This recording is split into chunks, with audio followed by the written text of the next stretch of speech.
Ahí ya estamos grabando. Perfecto. Bueno, buenas noches a todos. Ya estamos grabando la clase de hoy día. Hoy vamos a seguir con el tema de que estábamos viendo la anterior clase. La anterior clase un poco vimos las características sociopolíticas y socioeconómicas de Santa Cruz la Vieja. Ahora vamos a trabajar un poco con las características sociopolíticas de Santa Cruz la Nueva. Santa Cruz la Nueva, estamos hablando de esa ciudad de Santa Cruz que se fusiona a la poblada que se había fundado con el nombre de San Lorenzo, fundada por Lorenzo Suárez de Figueroa en 1595. Pero que finalmente se va a juntar con Santa Cruz la Vieja y se van a asentar a orillas del río Piraí en su última traslación en 1622. Entonces vamos a hablar un poco de la vida en Santa Cruz la Nueva. Ya estamos hablando de esa Santa Cruz fusionada con lo que fue San Lorenzo y con lo que fue Cotoca también, y que finalmente se asienta a orillas del río Piraí, que es donde estamos prácticamente hoy viviendo, ¿no? Entonces he preparado una pequeña presentación guía. Ya, ahí está. ¿Pueden verla? Bueno, yo estoy preparando para cada clase, digamos, estas láminas, pero las estoy poniendo junto con las otras, ¿ves? Desde el comienzo un poquito, para que ustedes tengan, para que vayan siguiendo un poco la secuencia. De todas maneras, yo les voy a pasar, he hablado con Paula hoy día, con Paula Peña, que con ella damos esta materia. Paula todavía no la está dando, creo, en la mañana. Perdón, claro, en el turno de la mañana da Paula. Me ha dicho que recién va a tomar estas clases a final de mes. Está viendo ahorita sus materias semestrales. De todas formas, yo he hablado con ella para que me dé porque yo los textos que tengo los tengo en físico y quería saber si ella tenía algún texto en digital para que vayamos trabajando un poco el tema. Y me va a pasar un texto de Daniel Dori creo que debe ser el texto que yo tengo actualmente con el nombre Historia de Santa Cruz de la Sierra Autonómica, ya que arranca igual con todo lo que es la fundación, la exploración de Ñuflo de Chávez, la fundación de Santa Cruz, y relata no al nivel que tengo yo acá en estos textos, a nivel de detalle, lo que fue digamos la vida en Santa Cruz, ¿no? De todas formas vamos a ir viendo para poder tener referencias bibliográficas importantes sobre los textos que estamos trabajando. Bueno, ahora yo he preparado unas laminitas para que veamos sobre las características sociopolíticas de Santa Cruz la Nueva.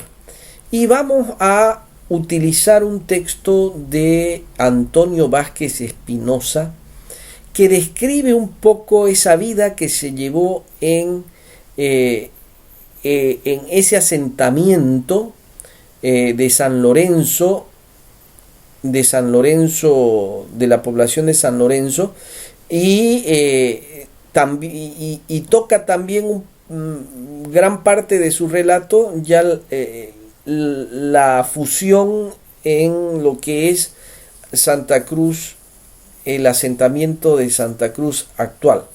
Ya estamos de acuerdo a la fecha, fíjense ustedes, esta es la fecha. Ya de acuerdo a la fecha que estamos, 1688, 1690, ya estamos hablando de Santa Cruz asentada a orillas del río Piraí. No nos olvidemos, 1622. es el último asentamiento, la última traslación. ¿Qué nos dice Antonio Vázquez de Espinosa? Antonio Vázquez de Espinosa, en el texto que estamos manejando, nos hace una descripción de las características de la zona del nuevo territorio donde está asentada Santa Cruz, ¿no? Sobre todo, él arranca su texto hablando del valle de Samaipata, ¿ya? Del valle de Samaipata, y lo describe como una tierra fértil, con mucha riqueza de animales salvajes y aves de caza. Bueno, cuando habla de animales salvajes, prácticamente se está refiriendo a animales como los jabalíes, como los venados, como el puerco del monte, y una serie de otra fauna, el caso de los tigres, del tigre americano, ¿no? Pero aquí él resalta, lo que resalta prácticamente es que gran parte de esta fauna silvestre, porque finalmente es fauna silvestre, era aprovechada a través de la caza como alimento, ¿no? Alimento para el nuevo asentamiento para esta ciudad de Santa Cruz Nueva. Habla de que en la zona de Bermejo,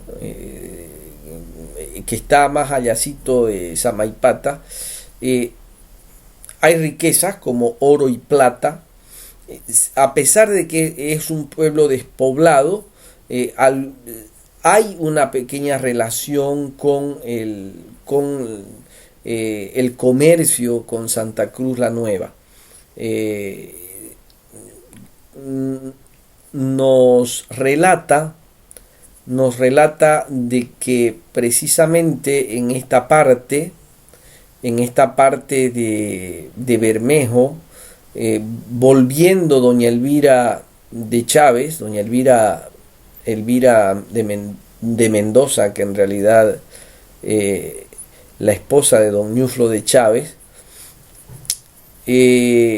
fue atacada, un poquito el relato que yo les hice la clase pasada, ¿no? Que fue atacada por los indígenas huracaríes, les llama a este grupo, que es una variante de los pueblos de indígenas chiriguanos, y que gracias a su capacidad y conocimiento del idioma, a pesar de que murieron algunos hombres, ella pudo salvar su vida y llegar a Santa Cruz. Nos habla también de las características de estas tierras aledañas a Santa Cruz, porque ya se habla de la influencia de Santa Cruz en esta zona, ¿no? Y describe al territorio como un territorio, además de ser fértil, ¿no? Además de ser fértil y poder proveer una serie de alimentos para el pueblo, tenía una particularidad, que eran sus llanuras que permitían la crianza de ganado vacuno, caballar, y eso generaba una importante fuente de carnes que podían comercializarse, sobre todo con Cochabamba, con Potosí, y inclusive habla de algunas relaciones comerciales que se daban con el Alto Perú, con Lima, ¿ya?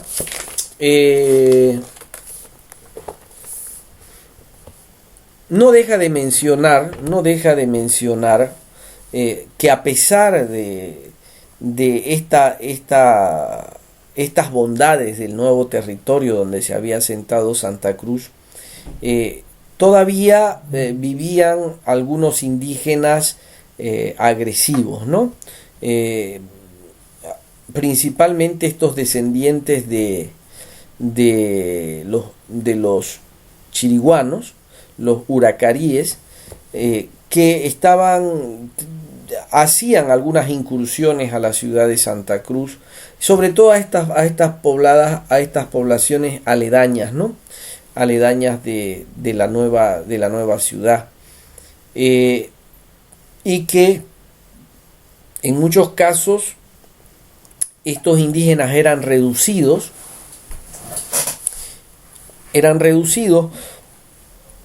por las guarniciones militares que estaban asentadas en Santa Cruz, y varias veces fueron castigados estos indígenas después de ser tomados prisioneros y llevados a la horca. Ya, él relata que en esta ciudad se había inicialmente fue poblada por 300 vecinos españoles y unos pocos indígenas que llegaron de Santa Cruz la Vieja, debido a innumerables enfermedades que sufrían básicamente por las calamidades del tiempo y por las condiciones de la tierra. La tierra en Santa Cruz la Vieja, en época, como yo les comentaba, en épocas de verano era muy lluviosa y en época de invierno era muy seca. Entonces tenían esos problemas de abastecimiento y sobre todo de abastecimiento de agua, cosa que acá en la zona, en la Nueva Santa Cruz, no tenían esa problemática. En la otra lámina que les voy a presentar, que no se tiene autor conocido, es un texto de un autor desconocido que hace también la descripción de Santa Cruz allá por el año, ya estamos hablando de Santa Cruz la Nueva, pero en el año 1783 al 98, ya describe inclusive algunas localidades que hoy conocemos. En este texto de Antonio Vázquez Espinosa, se menciona ya la existencia de la plaza de armas, lo que hoy conocemos como Plaza 24 de Septiembre, y se habla de dos iglesias que hoy son conocidas, ¿no? La iglesia de la Merced y la iglesia de Jesús Nazareno, dos iglesias que fueron fundadas por los padres jesuitas, y también relata de la producción de comercial que se realizaba en Santa Cruz. Nos habla de la producción de maíz, nos habla de la producción de arroz, nos habla de la producción de trigo, inclusive dentro del texto él destaca que el trigo era tan rico, el trigo que se producía en la zona era tan rico que se hacía el mejor pan que habían comido ellos durante todas, o sea, se comía el mejor pan de la región, ¿no? Y eso nos puede dar un poquito la idea de cómo esta tradición agrícola viene heredada prácticamente de esta época colonial. Se cultivaba los cañaverales, se habla mucho de los cañaverales, de la producción de azúcar, cosa que vamos a ver en la otra lámina también, en la otra presentación que voy a ponerles a continuación. Se crea toda una industria azucarera en Santa Cruz durante el siglo XVIII. El siglo XVIII y el siglo XIX, estamos hablando 1700, 1800, la producción de azúcar es fuerte, así como también el desarrollo del comercio azucarero en la provisión de este alimento para Potosí y para Lima, ¿no?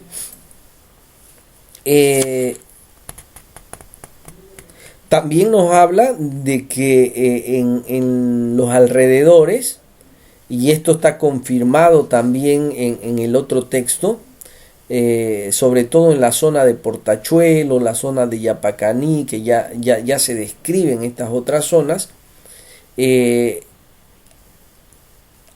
ha dado por la crianza de abejas, de donde se produce un nivel importante de miel y cera que es consumida por los pobladores de la zona. Luego tenemos otra presentación, fíjense, esta es que hace el relato ya del año 1783, del año 1783, donde se describe ya algunos parajes que para nosotros nos es familiar. Por ejemplo, se habla de los ríos cercanos a la ciudad. Habla del río Grande, que se encuentra a 30 kilómetros, más o menos 5 leguas. En esos términos lo define el texto, a 5 leguas, que es la distancia que hay de aquí hasta Pailón, que es donde se funda este pueblo, donde se hace la primera traslación de San Lorenzo, y habla del río Grande, habla del río Piraí, que el río Piraí lo describe a 1 legua de la ciudad. Claro, estas mediciones son desde el centro de la ciudad, donde está la plaza, la misma plaza que hoy conocemos, 24 de septiembre. ¿No? Entonces dice, a 1 legua está el río Piraí, y nos relata también de otros ríos, como el río Huendá, que se encuentra a creo que 20-30 leguas, el río Palometas, que hoy también se lo conoce, el río Surutú, el río Palacios, el río Yapacaní, que son ríos que hoy nosotros conocemos y frecuentamos en nuestros viajes de fin de semana a algunas de estos pueblos cercanos que hay a Santa Cruz, como Portachuelo, por ejemplo, que está ahí a 2 kilómetros del río Palometa, o Buenavista, que está a 2 kilómetros del río Surutú, para que veamos la antigüedad de estos pueblos que en definitiva se van a ir consolidando, ¿no? Describe también, al igual que lo hace el anterior autor que estábamos analizando, describe las llanuras de los campos cercanos a los alrededores de Santa Cruz, con muchas barrancas y bajíos, dice. Y cuando uno se pone a pensar un poquito las barrancas y bajíos, claro, uno ve que, por ejemplo, aquí en la zona de La Cañoto hay una bajada, ¿no? Que inicialmente fue un río, ¿no? Y decía y cuenta en el relato de que en estas barrancas y bajíos tornaban los alrededores de la ciudad en sitios bastante desagradables, sobre todo en épocas de lluvia, ¿no? Porque se llenaban de agua, eran lodazales grandes, donde estaban asentados caseríos propiamente de los indígenas que trabajaban en algunas haciendas, para algunas haciendas de encomenderos cercanos a la ciudad de Santa Cruz. En el relato nos habla de bichos ponzoñosos, animales peligrosos, insectos venenosos, mucho mosquito, mucho marihuí, sobre todo en época de lluvia. Entre los problemas que destaca de la época, los problemas económicos que se destacan de la época, sobre todo en este proceso de consolidación de los asentamientos de Santa Cruz, era el tema de la tenencia de la tierra, ¿no? El relato cuenta de que muchos vecinos de Santa Cruz aún no poseían la propiedad de la tierra porque no había llegado todavía el repartimiento. El repartimiento, como ya sabemos, es una institución propia de la colonia, donde se le entregaba al español o al criollo, en muchos casos, sobre todo en el oriente boliviano, los criollos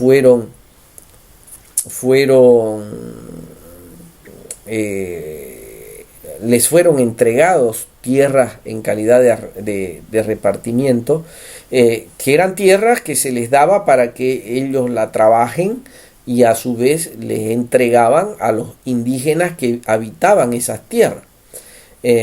Muchos de estos repartimientos que estaban alrededor de la ciudad, que ya se habían consolidado, en estos repartimientos se les entregaba a los indígenas porciones de tierra para que cultiven para el amo, o sea, para el encomendero, ¿no? Para el encomendero, y también estos encomenderos les daban a los indígenas o a los peones que trabajaban en ese repartimiento, les daban pedacitos de tierra de 5 hectáreas, que era lo que se conocía como las chacras, ¿no? Relata que el ambiente era un ambiente, el de la Nueva Santa Cruz, el clima era muy agradable, los cielos siempre estaban radiantes, si bien la época de lluvia era incómoda porque la ciudad se anegaba, las calles principales se llenaban de barro, el clima era mucho más sano, mucho más saludable, decían inclusive, que el Valle Cochabambino. Entonces había un gran apego a la tierra, ¿no? Había ese sentimiento de apego, de cariño, parece que empezó a desarrollarse desde principio de la vida urbana en Santa Cruz. La mayoría de la población relata que fue de gente que se había trasladado de Santa Cruz la Vieja, inclusive la descendencia habla un poco de la descendencia de los primeros españoles que llegaron a fundar Santa Cruz la Vieja, que se habían trasladado, habían acompañado este proceso de traslación, inclusive con indígenas de la zona de la zona de Santa Cruz la Vieja, ¿no? Habla de la ubicación, relata también la ubicación de la ciudad, destacando que se ubica a orillas del río Piraí, y se provee, dice, de agua de un arroyo que le llaman el Pari. Fíjense, ya estamos hablando, todos conocemos aquí la zona del Pari, que es donde está hoy, donde está el mercado La Ramada. No sé si conocen, si se ubican del mercado La Ramada. Toda esa zona se llama el Pari. ¿Entre el segundo y tercero de la Grigotá? Claro, exactamente. No es entre segundo y tercero, es entre primero y segundo de la Grigotá. Está de la ex terminal hacia el segundo anillo. Toda esa zona se llama barrio El Pari. Ahí se libró después, en el periodo de la independencia, la gran batalla, que fue una de las batallas más sangrientas, comandada por el coronel Ignacio Warnes contra el coronel Aguilera, el realista coronel Aguilera, y que murieron en esa batalla más de 1500 ciudadanos de Santa Cruz en esa lucha, en el año 1824, el 24 de septiembre de 1800, no, perdón, estamos hablando de 1810, 1810. Ya, entonces relata un poco el tema de las características de la tierra, ya, de las calles, perdón. Las calles son de tierra y fangosas en época de agua, y las casas son, la mayoría de las casas en el centro de la ciudad son casas de adobe con techos de teja, pero en los alrededores de la ciudad son rancheríos con techo de motacú, y hace un relato muy interesante sobre las características de la vivienda. Así también describe ya la Plaza 24 de septiembre, ¿no? Y aquí hay un relato minucioso de la Plaza 24 de septiembre. Habla de la forma, es una plaza cuadrada, grande, donde prácticamente se puede tranquilamente tener el espacio suficiente para que los ciudadanos puedan dejar sus caballos pastando y puedan hacer todas sus necesidades económicas, cubrir todas sus necesidades económicas y de trámite alrededor de la plaza. Habla de la catedral, ya habla de la iglesia catedral ubicada en el lugar donde hoy está, ¿no?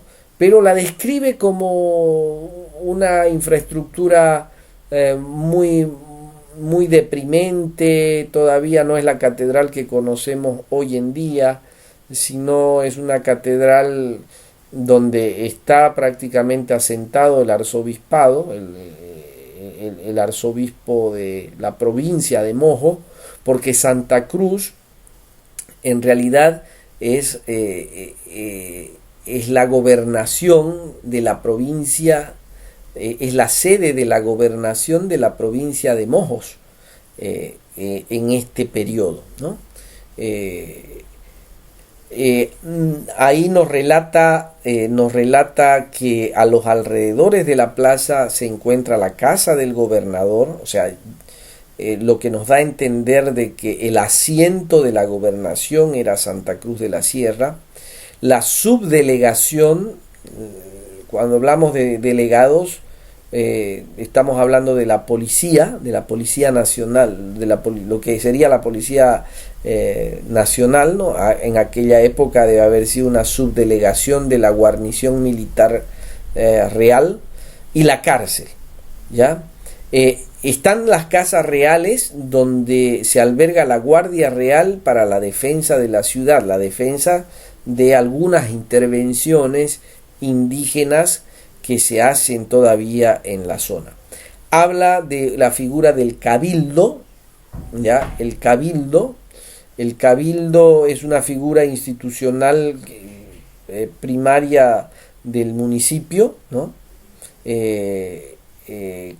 Ahí está relata quienes componen el cabildo, compuesto por el alcalde provincial, el alguacil mayor, el alférez real, un escribano, un síndico procurador. Y hay un relato muy interesante que yo inclusive lo he marcado en el texto porque me pareció muy lindo leerlo, de cómo se vestía la gente, qué características tenía la vestimenta. Y dice, por ejemplo, el traje que usan las mujeres es de unas enaguas blancas que le llaman fustán, o es el justán, digamos, que nuestras abuelas todavía usaban, largas hasta los pies, bordados de colores o listas de encajes. La camisa que usan las mujeres son de manga larga, con puños florecidos y vueltas disformes de largo y ancho, cerradas por el cuello, y bordados los pechos con sobrepuestos de oro, plata o seda de colores muy guarnecidas de encajes. Los puños de brocato o cinta de tisú, de holán o clarín muy fino, de modo que algunas son tan costosas que pasarán de 80 a 100 pesos, o sea que cuestan más o menos entre 80 y 100 pesos. El cabello lo llevan en 2 trenzas partidas por el medio, o sea, el peinado con el cotiví al medio, ¿no? Y las trenzas a los lados, en que emplean 5 varas de cinta ancha de seda de tisú para liarlas de arriba abajo, y quedan unidas ambas a la cinta, que dejan pendiente el largo de una vara, o sea, usaban el pelo largo. Este es el traje más común en días de gala, cuando había fiesta, o si tienen que recibir alguna visita de mucho cumplimiento, usan de unos guardapiés como los de España, de terciopelo encarnado. Guardapiés son los zapatos, son la zapatilla de la época, ¿no? De terciopelo encarnado azul o verde, tisú, brocato u otras telas de seda, a los que ponen guarnición de galón de oro.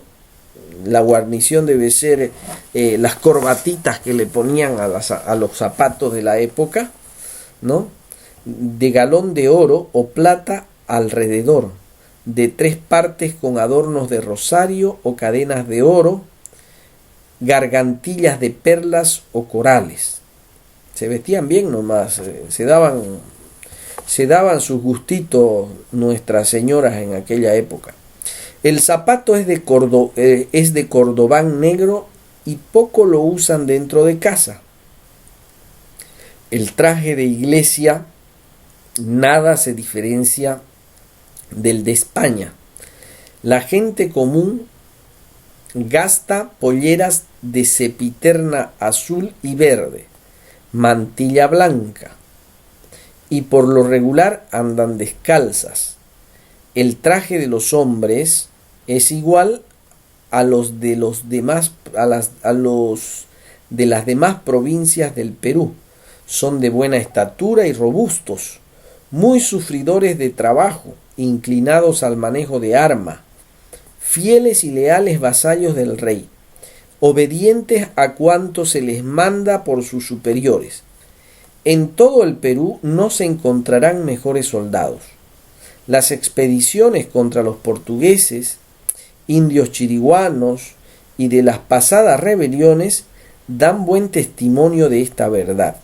Las mujeres regularmente son bien parecidas, afables, obsequiosas e idólatras de su tierra, es decir, muy querendonas de su tierra. Y lo mismo los hombres. También describe cómo vestían los indígenas, ¿no? Las indias, dice, usan de una camisa larga hasta los pies, de lienzo de algodón sin mangas, que llaman tipoy, la que se ajusta por la cintura con una laja de 4 dedos de ancho de lana de colores y una mantilla negra de algodón. Algunas otras llevan la bayeta de Castilla encarnada o de otro color. No acostumbran estos naturales, o sea, los indígenas, otro idioma que el castellano, de que pudieran tomar ejemplo en los demás pueblos de la sierra, para sacarlos de la costumbre bárbara del nativo y no hacerse los españoles en esta parte de la calidad de los indios. La parroquia de esta ciudad tiene 2 curas rectores, La parroquia, ahí estamos hablando de las iglesias que habían, ¿no? Entre ellas debe estar la catedral, a los cuales con la primicia y el obvencional se le regula al año de 30 a cada una 2.000 pesos. Se le regula al año de renta, perdón, a cada una de 2.000 pesos y 2 viceparroquias llamada de Portachuelo, ya existía Portachuelo en aquella época, y Paurito, aquella en distancia de 12 leguas y esta de 6, o sea, Portachuelo 12 leguas, estamos hablando, la legua tiene 6 kilómetros, son más o menos 80 kilómetros, que es lo que...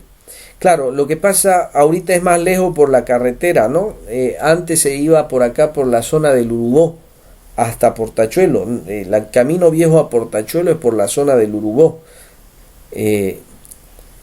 Y Paurito, aquella en distancia de 12 leguas, Paurito que está aquí al sur. Y esta de 12 leguas a Portachuelo y 6 leguas a Paurito. En cada una mantiene un ayudante, la parroquia, ¿no? Con el salario de 200 pesos, cargado en los 4 novenos beneficiales de toda la gruesa decimal del obispado. También existen 2 capillas rurales, fíjense ustedes. Fíjense, Portachuelo y Paurito no eran considerados área rural, sino eran considerados como parte urbana de la ciudad de Santa Cruz. Y eso que estamos hablando de 70 kilómetros. Pero ¿saben por qué esto?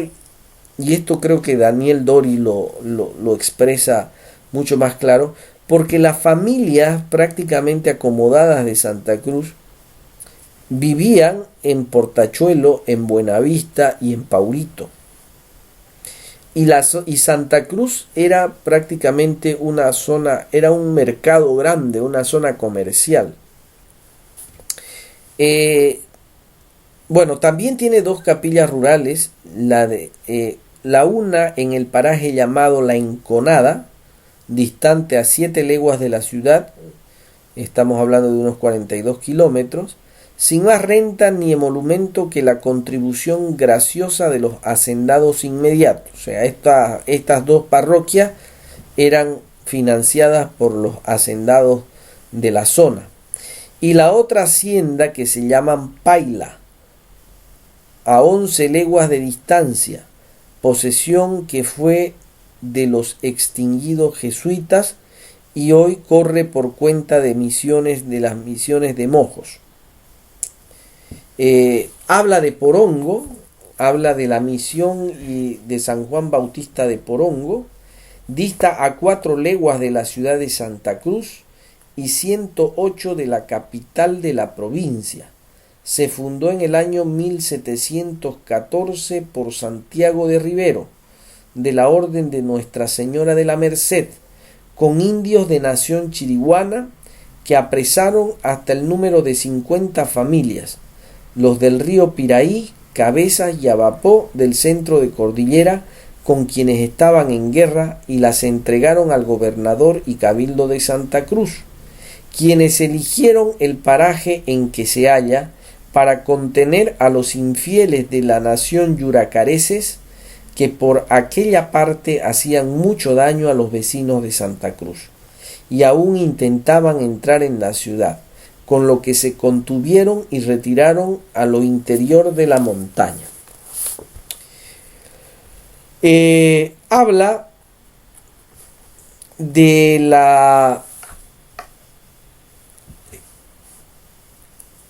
Bueno, hablan de cómo vivían los clérigos, ¿no? Habla de cómo vivían los clérigos en un relato en el que comentan de que al frente de la plaza, al lado de la catedral, estaba la casa del cura de la parroquia, ¿no? Y estaban también los depósitos de azúcar, la escuela de los indios, donde, fíjense, y esta es una herencia misional, se les enseñaba el arte de la música, o sea, a tocar violín, sobre todo el violín, que fue el instrumento más enseñado a los indígenas de la zona. Relata dónde estaban viviendo estos indios. Vivían en las afueras de la ciudad, en caseríos de techo de motacú, y trabajaban 4 días a la semana en las tierras de la iglesia. La iglesia tenía sus tierras, el cura tenía sus tierras, tenía extensiones de tierra que le eran asignadas a la iglesia, y eran trabajadas por estos indígenas, y 2 días trabajaban para ellos. El domingo estaba destinado obviamente a la iglesia, a los rituales de la iglesia, ¿no? Aquí es donde yo les decía que el relato nos habla de que se les entregaba a los indígenas les entregaban algunas porciones de tierra para que ellos puedan proveerse de alimentos a través de la agricultura en sus propias chacras. También se relata, este texto relata también la calidad del clima. Dice que aunque el clima es más caliente que en Santa Cruz la Vieja, claro, Santa Cruz la Vieja está en las estribaciones de la cordillera oriental del Precámbrico, y quien ha ido a esta zona de San José de Chiquitos, el clima en la noche es bastante agradable, no son esos calores infernales que vivimos acá. Acá el clima es mucho más caliente, pero dicen que es más sano, y sobre todo que hay agua en abundancia. Para esta época, fíjense, en 1680 estamos hablando con una Santa Cruz que apenas tenía 300 habitantes, 300 vecinos. Ahora en esta Santa Cruz hay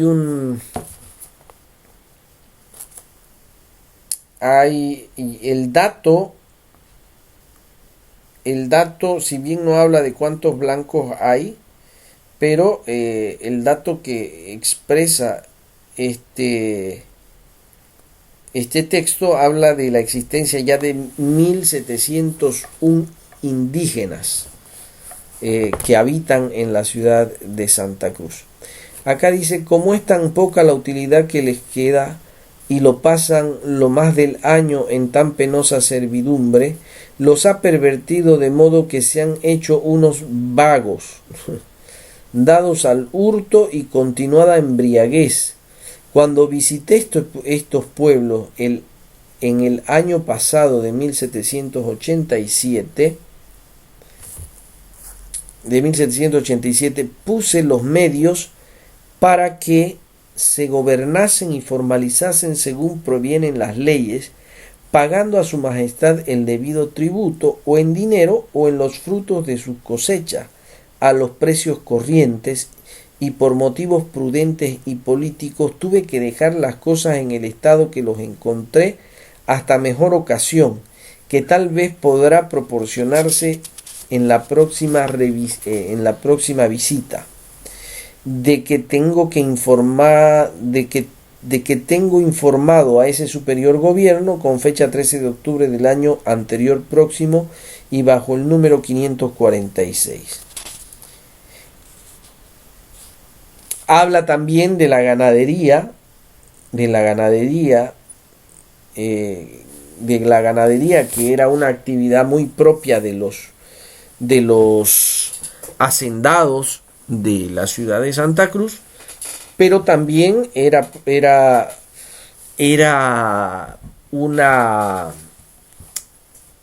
una actividad muy natural en los indígenas de la zona, porque aquí ya se relata de que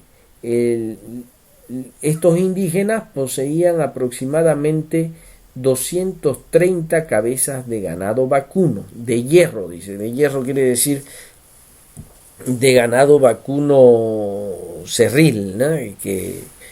que están prácticamente alimentándose de los pastizales ajenos, no de los propios pastizales.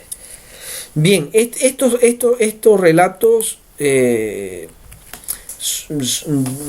nos muestran un poco las características de esta ciudad de Santa Cruz la Vieja, ¿no?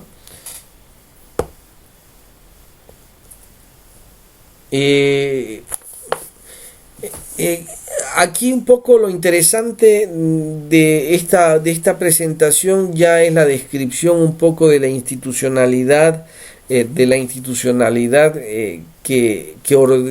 ordena la vida pública de Santa Cruz, ¿no? Está el tema del gobernador, el tema del cabildo, ¿no? El cabildo, que es la figura institucional de lo que hoy podríamos conocer como municipio, el gobernador, que está a cargo de toda la provincia Mojos, habla de una guardia encargada de la seguridad interna, la subdelegación o guardia de la Guardia Real, la subdelegación de la Guardia Real, y también nos habla de la existencia de una cárcel, ¿no? Nos muestra la importancia dado el relato y dada la cantidad de texto que le dedica. Yo en realidad no estoy, yo he hecho una especie de resumen del texto que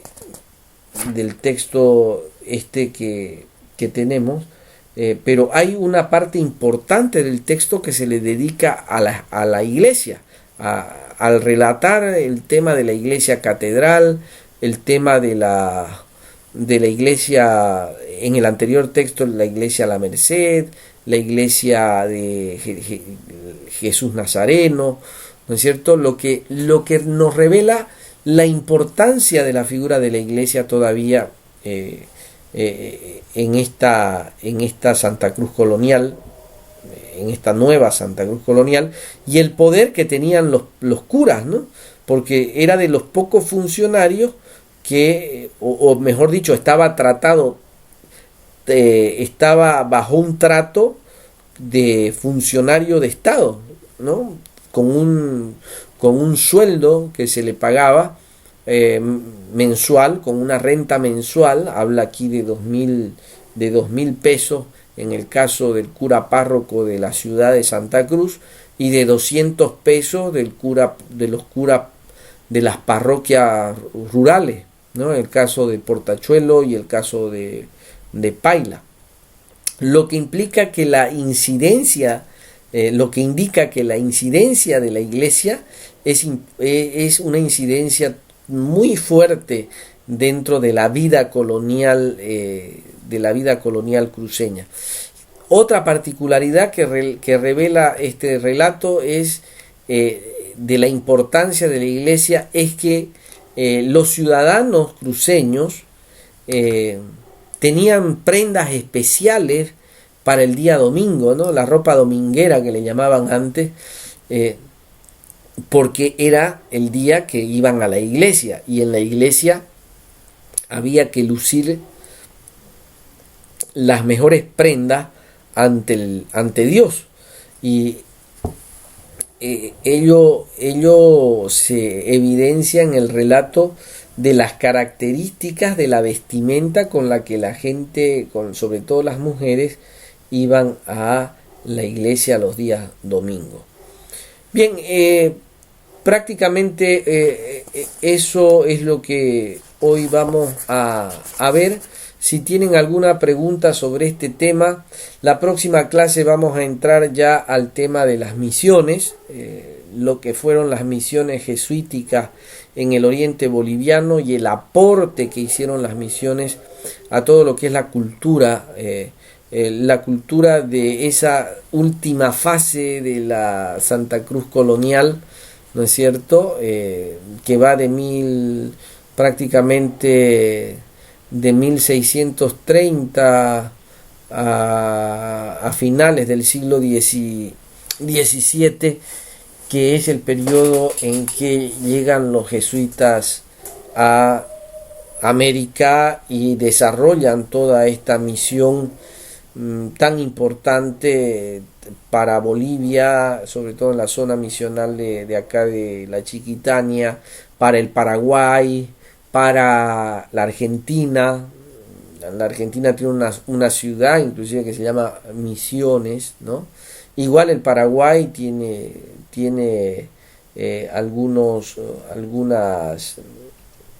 algún patrimonio misional importante que es reconocido como parte de la dotación cultural e histórica de los jesuitas, de la presencia jesuita en América, ¿no? Vamos a arrancar la próxima clase vamos a prepararnos para tener una sesión un poquito larga, porque les voy a proyectar una película que a mí me gusta muchísimo, que nos muestra un poco la problemática misional jesuita en esa gran obra de arte cinematográfica que se llamó La Misión.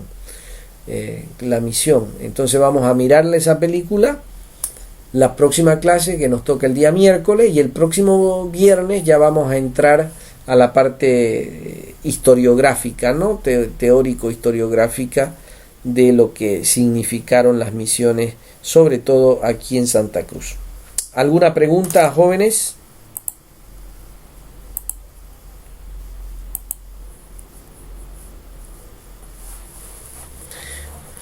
¿Tienen alguna pregunta sobre el tema? Sí, dicen yo. Dígame. Dicen, quería tal vez que nos pueda aclarar, bueno, me pueda aclarar esto a mí, ¿no? ¿Cuál sería la diferencia entre la encomienda y el repartimiento? Bueno, en realidad el repartimiento es una institución que ya en el periodo del siglo XVIII, del siglo XVII, siglo XVIII, es la nueva figura que se le dio a la encomienda, ¿no? El repartimiento eran pedazos eran porciones de tierra mucho más pequeñas, que ya tributaban, tenían que tributar a la corona real, ¿no? La encomienda un poco fue la figura inicial cuando los españoles llegaron a América. Se les daba prácticamente en calidad de encomienda el territorio descubierto con todos los recursos que ahí existían, ¿no? El repartimiento ya viene a ser una figura del periodo colonial institucionalizado ya y reconocido dentro de lo que es la formalidad de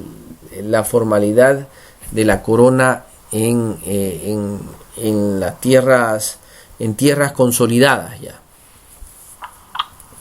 O sea, la encomienda no era algo reconocido institucionalmente. No, es lo que era reconocido, pero no tenía límites. O sea, era la encomienda, el territorio que usted deseaba como colonizador. Usted llegaba con sus soldados y el capitán que comandaba les decía: vayan y agarren, distribúyanse ustedes las tierras. Después se iba, solicitaba por cédula real el nombramiento de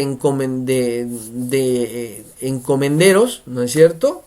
y prácticamente no se delimitaban los territorios. En cambio, la repartición, ya el concepto de repartición, inclusive el nombre ya implica una parte de, ¿no? Una parte de que tenía medida, ya tenía mesura, y esa medida, esa mesura se entregaba en calidad de propiedad al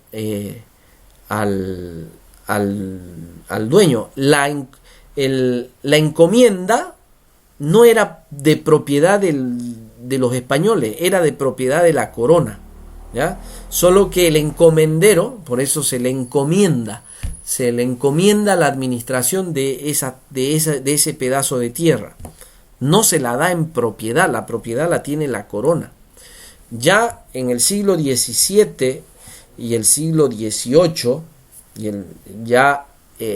nace el concepto, ya se asienta el concepto de propiedad, y por eso la figura se transforma en repartición, pues ya se reparte la tierra, ya se reparte la tierra, ya se mide la tierra, estas tanta porción, con límites al norte, al sur, etcétera, etcétera, como se hace hoy una distribución de cualquier terreno, ¿no? En la época de los encomenderos, simplemente la encomienda era una figura administrativa. En cambio, la repartición ya es una figura de propiedad. Ya los que tienen tierra son dueños de la tierra. ¿Me queda claro? Para mí, claro. Esa es la diferencia entre encomienda y repartición. La repartición ya es una porción de territorio en propiedad. Ya tiene dueño. La encomienda, el dueño de la tierra es la corona, pero la tierra se le encomienda la administración a alguien.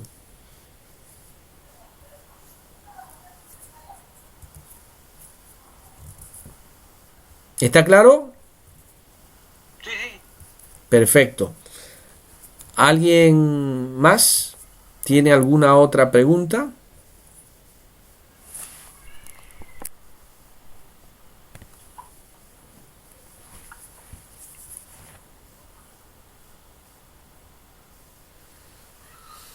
Bueno, en virtud que no hay más preguntas, péguenle una leidita a las láminas para que les queden siquiera esas ideas fijas mientras conseguimos material bibliográfico digital, porque todo lo que yo tengo ahorita lo tengo en papel. Yo creo que hasta el día, a ver si es que el texto que me pasa Paula es el mismo que yo tengo de Daniel Dori. De todas maneras, se los voy a subir el texto de Dori para que lo vayan leyendo a modo de apoyo. ¿Ya? Le voy a poner texto de Daniel Dori.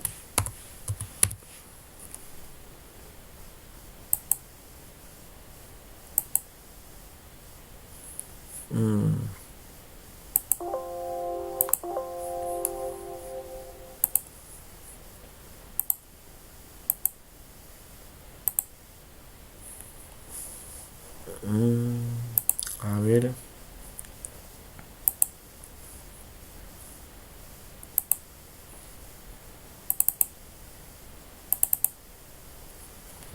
A ver si lo tengo aquí. Geografía boliviana y de sus regiones. Guerra y evangelización en las misiones. Historia de Santa Cruz de Plácido Molina. Bueno, este texto también es importante. Este se lo voy a poner. Nos va a servir de apoyo.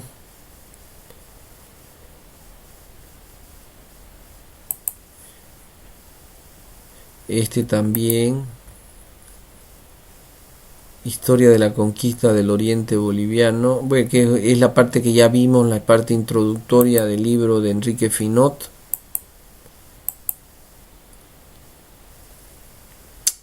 La conquista del Río de la Plata. Esto también se los voy a poner para que lo tengan. Eso ya estuvimos viéndolo, de cómo llegó el primer adelantado, el segundo adelantado al Río de la Plata. ¿Y a dónde está?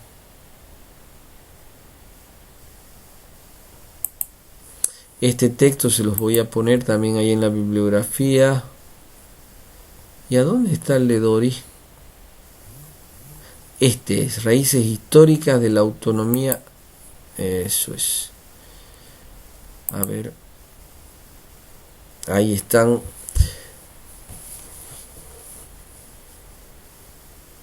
Historia de la conquista. Ah, ya. Parece que conservar ambos. Le voy a poner por si acaso. Río de la Plata. También ya se los había pasado. Bueno, vayan leyendo estos textos de acuerdo a los temas que hemos ido avanzando. No se olviden, primero hemos visto todo lo que es la fase de la conquista, los adelantados del Río de la Plata. Segundo, hicimos una descripción de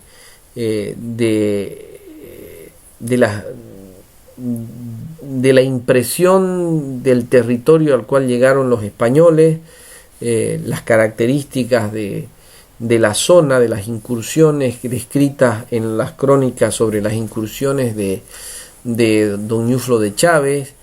Tercero, hemos visto la fundación de Santa Cruz, ¿no? Con Ñuflo de Chávez y toda su epopeya. Cuarto, hemos hablado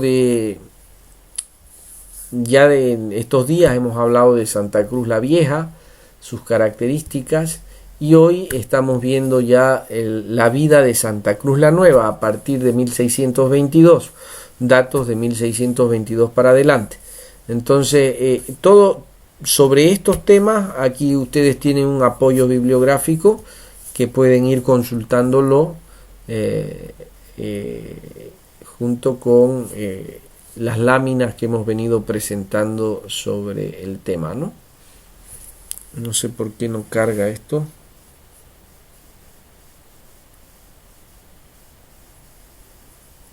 Parece que está muy lento el internet.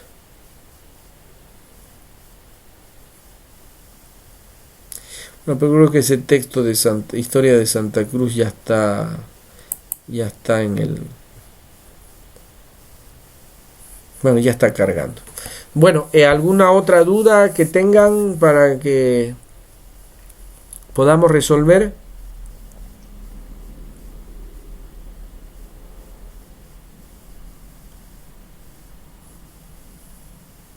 Si no hay más dudas, entonces nos vemos con esta materia el día miércoles. ¿Estamos? Voy a detener